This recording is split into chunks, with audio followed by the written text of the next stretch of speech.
This channel does not promote any violent, harmful, or illegal activities. All content provided by this channel is meant for an educational purpose only. Top quality और consistent performance के लिए सिर्फ silver pump नाम याद रखना। নমনীয় হলেন আন্দোলনকারীরা।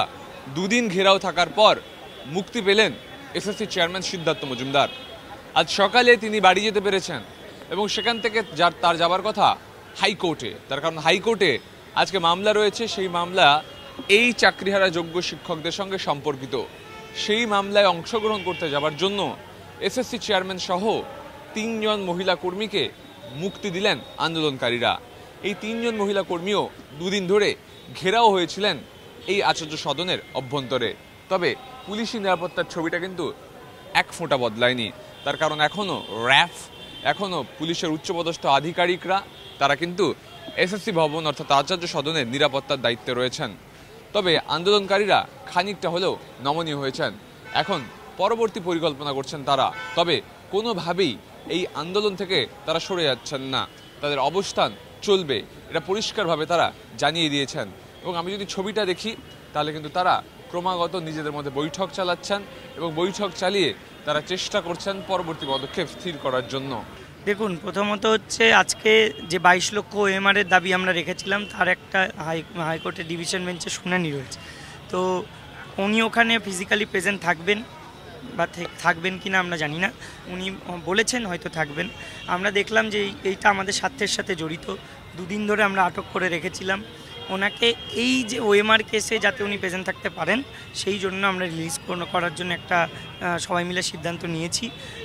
সাথে এটাও আমাদের দাবি জানিয়েছি ওনার কাছে যে আজকে যে লিস্টটা ডিআই অফিসে গেছে সেই লিস্টটা উনি বলেছেন কালকে 15,000 জনের নাম আছে, প্রায় 15,000 প্লাস, সেটা আমরা খেয়াল রাখবো, দেখব।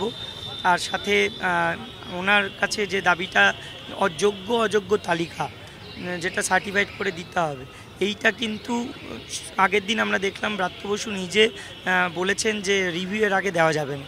এখন উনি আমাদের সাথে কথা বলবেন বা কিভাবে কন্ট্যাক্ট করব দেখা যাক। আমাদের কাছে ক্ল্যারিফাই করতে হবে কেন দিতে পারবেন না, কি কারণে দেওয়া যাবে না।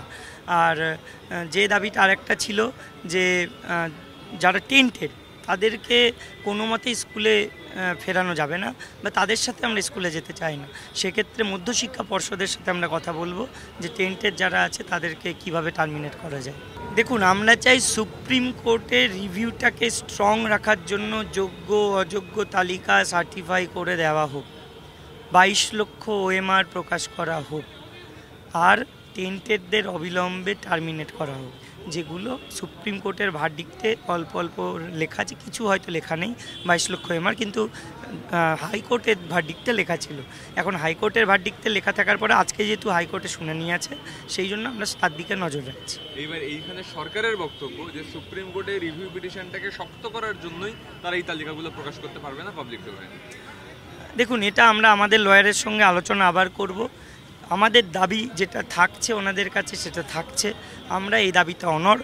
তবুও আমরা আমাদের লয়ারদের সঙ্গে আবার আলোচনা করব, আমরা দেখি লিগ্যাল অ্যাসপেক্টে কী হয়, অবস্থান চলবে। পুলিশের বিশাল ব্যবস্থা এবং তার সঙ্গে সঙ্গে এই এসএসসি আন্দোলন, শিক্ষক বিদ্রোহ তা কোন দিকে যায় সেটাই এখন দেখা। তার কারণ আজকে হাইকোর্টে হলফনামা দিতে চলেছে এসএসসি, যেখানে অযোগ্যদেরকে নিয়ে বড় কথা শোনাবে। অন্যদিকে ডিআইদের কাছে পৌঁছে গেছে অযোগ্য চিহ্নিত নন এই তালিকা। স্বাভাবিকভাবেই কোন দিকে যাবে চাকরিহারাদের ভবিষ্যৎ নজর রাখবে টিভি9 বাংলা।